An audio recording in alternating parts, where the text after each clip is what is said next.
Samahan nyo nga pala ako sa araw na sobrang daming ganap kasi birthday nga ng mama ko at sobrang dami din namang nakain natin kasi nga pinaghandaan namin yung birthday ng mama ko na akala niya hindi siya napaghandaan. Kaya let's go!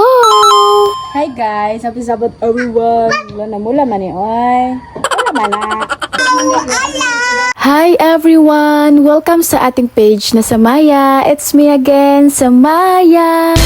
For today's video nga, samahan nyo nga kami sa aming mga ganap ngayon. Araw nga pala ng Sabado ngayon at sisimba kami mga bi, kaya let's go, samahan nyo kami. Hindi nga lang pala araw ng Sabado ngayon, kundi birthday din ng aming mama mga bi. Kaya ayun mga day, nagplano nga pala kami dyan na isurprise si mama. Pero bago yan, sisimba muna tayo. Sobrang ganda nga ng panahon ngayon, hindi tulad kagabi na nagiinulan mga bi at ang lakas din ng kulog. Buti na lang talaga at uminit ngayon kasi yung maputik banda doon ay matutuyo nga. Mahaba na naman nga pala yung ating video ngayon. Sana ay matapos nyo ito kasi marami tayong ganap ngayon. Pero bago nga natin umpisahan ang video na to, gusto ko munang mag-thank you sa ating mga bagong followers at sa mga taong laging nagla-like sa video natin at sa mga taong nandyan para manood. Thank you so much guys! Pero kung bago ka pa lang sa page natin, mag-follow ka na mga bi kasi marami tayong mga kaganapan dito na pwede kong ma-share. Yan lang. Bye-bye! Sino ka dyan? Mga ganun.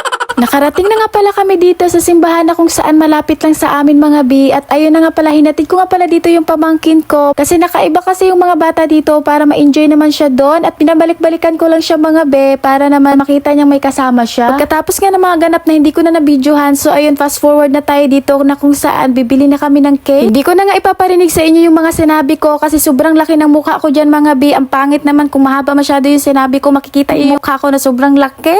Okay lang sana kung kino-comment nyo dito yung mga gusto nyo sabihin eh. Baka kasi pag-usapan nyo ako nang hindi ko alam. Charot lang. Hindi mo na talaga ako maging open dito sa aking pagbablog kasi mas marami pa nga yung viewers ko kaysa sa aking followers. Kaya ayun mga bi, mas okay na tong ganto lang yung papakita ko sa inyo sa camera, diba? Malapit na nga pala kami sa aming pupuntahan kaya samahan nyo kami na i-pick up yung aming binili. Dito nga lang pala kami sa Save More kasi may malapit lang naman dito na sa loob yung Goldilocks dyan mga bi. Dyan tayo pipick up ng ating binili. Nagmamadali nga kami dyan baka kasi maabutan kami na makauwi na din si mama dun sa bahay. Wala din kasama si Kuya Brido na gawin yung mga dapat gawin like magluluto ng isda, ganon. Share ko nga pala sa inyo guys, nagluto nga pala kami ng isda dyan na sinabawan kasi yung mama ko hindi na nga pala siya kumakain ng chicken kaya isda na lang yung ginawa namin para pang ulam niya. Tapos si Kuya Bray nga yung nakatoka na magluluto doon kasi nga ang sabi niya kay mama papasok siya sa work niya ngayon pero hindi yun natuloy mga bi kasi nga hindi naman talaga siya papasok sa work niya. Nagplano nga pala talaga kami na isurprise namin si mama kaya ganon yung mga naging setup talaga namin mga day. Ako naman, ang ginawa ko mga bi para ma-pick up nga natin yung cake, ang sabi ko kay mama, yung kanyang kutsinta nga pala na in-order ay nilagay ni Clarence dun sa cart. Baka kainin ng aso. Kaya ayun, nakaalis tayo dun mga bi para kumuha ng cake dito. Kumuha nga pala kami ng cake. Dito lang yan sa Save More mga day. At pagka-uwi nga namin pala agad, ay tinulungan din namin agad dito si Kuya Bray na lutuin itong isda. At kami nga dito ang nag-aayos sa mga gulay para nga diretsyo na lang si Kuya Bray sa pagluluto. Sobrang daming gulay nga yung aming binili dyan mga bi kasi nga para masarap yung ating nilutong isda at hindi tayo magsisi sa huli. At bakit ka naman magsisisi? Masarap naman talaga ang sinabawang isda. Dagdagan mo pa ang mahal niyang bilhin dito mga be, kaya masarap talaga yan. Napakuluan na nga pala yung mga isda dyan. Nagaantay na lang na maihalo itong mga gulay mga bi. Alam nyo ba, share ko lang sa inyo, buti na talaga umuwi ako ngayon. Kasi yung kuya ko, hindi niya pa talaga nasisimula na lutuin yung isda mga bi kasi ang dami niyang ginawa. Naghugas pa siya, tas naglinis-linis pa siya mga day. Kaya ayun, buti na lang talaga na pauwi tayo ng maaga. Papakita ko nga sa inyo yung cake na nabili namin. Sabi ni Kuya Bray, maliit lang daw kasi nga ang daming puto kutsinta na in-order ni mama. Baka nga hindi namin maubos dito. Kasi nga wala naman tayong ibang mga bisita dito. Pinagbigyan nga tayo ng panahon kasi super init nga ng mga oras na yan. Pinasok na din pala namin itong cake kasi nga dumating na din nga pala yung order na Jollibee ni Kuya Bray. Akala nga namin sa mga oras na yan ay parating na sila mama kasi nga 12 PM na nga sa mga oras na yung mga bi. Nakaready na nga pala ang lahat dyan. Ang inaantay na lang namin is yung pizza mga day kasi hindi pa nga dumadating. Nag-usap nga kami ni Kuya Bray dyan na malalaman naman namin na pag dumating na sila mama kasi mag-iingay nga yung pamangking ko mga day. At sa wakas, dumating na nga pala yung pizza na inaantay namin mga bi. Mahigit 1 hour talaga namin inantay siya mga bi. Super tagal ng pizza na yan. Buti na lang talaga at hindi pa dumadating sila mama. Sinarado nga pala namin kaagad yung pintuan dyan. Ang akala namin nandyan na sila mama. At ito naman si Kuya Bray nagmadali na pumasok sa kwarto. Akala talaga namin ay nandyan na sila mama mga bi kasi may nag-iingay nga. Yung time na sasindihan na nga pala namin yung cake, ang dumating pala si Kyle at yung Kuya Dave ko. Kaya pala may nag-iingay kasi nga si Kyle yung nauna mga B. Paano pa natin malalaman na dumating na si mama kasi si Kyle nauna na dito? Alam nyo ba, isa sa nakakatawa mga B, nung pagbungad pa lang ni Kyle, akala niya siya yung sinusurprise namin. Awan ko ba sa batang tuwing may mga may birthday, gusto niya siya may birthday din.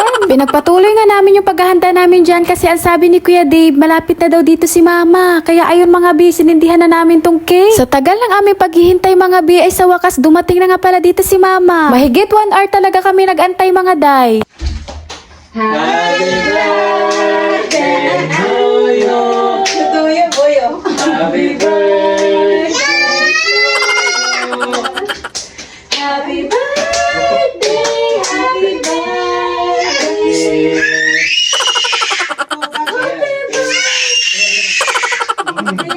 Kung narinig nyo talaga si Kyle, grabe talaga siya makaiyak mga B na para bang siya yung may birthday na unsa ba? Para mang lahat ng buwan gusto niya may birthday siya mga day. Gusto man niya lupigan si Mama Nels niya. Kinarga ko nga pala siya kaagad dyan mga B, baka mapalo pa nga siya ng kanyang papa. At pinag-wish na nga pala natin dito ang ating mother mga day. At pagkatapos ka ni Mama mag-wish dyan, pinagbigyan din naman natin kaagad dito si Kyle kasi umiiyak talaga siya mga B.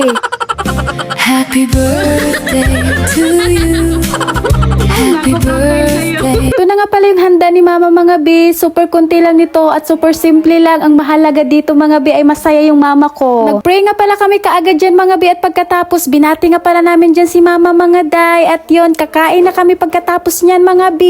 Matapos ang mahabang pag-aantay mga day, sa wakas ay makakakain na nga pala tayo. Nagutom na nga pala kami dyan mga day, kaya agad naman talaga kami kumain dyan. Pagpasensyahan nyo na talaga ang aming mga subo dyan. Ang sarap nga pala ng pizza na binili ni Kuya Bry, kaya ang dami ko talagang kinain dyan mga day. Kain tayo mga B, pinaghandaan ko talaga yung mga handa na to mga day, kaya ako talaga yung nagtagal dyan sa pagkain. Bahala na, magtabaan tayo dito. Kung nakaabot ka hanggang sa video na to, maraming salamat sa inyong pag-views mga B. At hanggang dito na lang talaga yung video natin. Medyo malapit na nga tayong matapos dito. Gusto ko lang talaga mag-thank you sa mga nakaabot sa video na to dito mga day. At paubos na nga pala dito yung mga pagkain. Feeling ko aabot pa to hanggang bukas mga day. Pero ang mahalaga dyan ay busog tayong lahat. Kaya mamaya na lang ulit yan. Magpahinga muna tayo sa kain. Salamat sa mga nanood nito. Paano ba yan? Hanggang dito na lang guys. Thank you for watching everyone.